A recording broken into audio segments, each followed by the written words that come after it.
ఉప ముఖ్యమంత్రి కొనిదెల పవనాల సారు కోనసీమ కొబ్బరి రైతుల కష్టాలు వాపే పని పెట్టుకున్నాడట. అందుకే డాక్టర్ బిఆర్ అంబేద్కర్ కోనసీమ జిల్లాకు పోయిండట. మరి కొబ్బరి రైతులు వాళ్ళ బాధలు డిప్యూటీ సీఎం సార్కు చెప్పినరా? వాళ్ళు చెప్పకుంటే మనమన్న రైతులకు ఉన్న కష్టాలు పవనాల సార్కు అర్థమయ్యేటట్టు చెప్తాం పండి.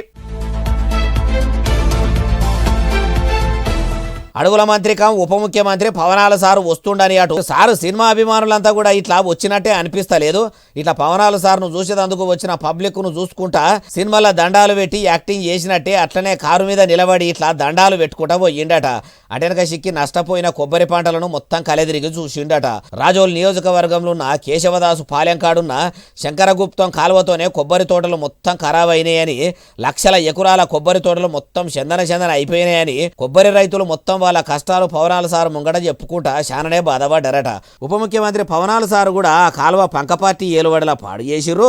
ఇప్పుడు కూటమి సర్కారు ఏలుబడిలా మళ్ళా కొత్తగా మంచిగా చేస్తాము, కొబ్బరి రైతులకు తిప్పలు కాకుండా డ్రైన్ సాపు చేసే జిమ్మెదారి మాదని మాట కూడా ఇచ్చిండట.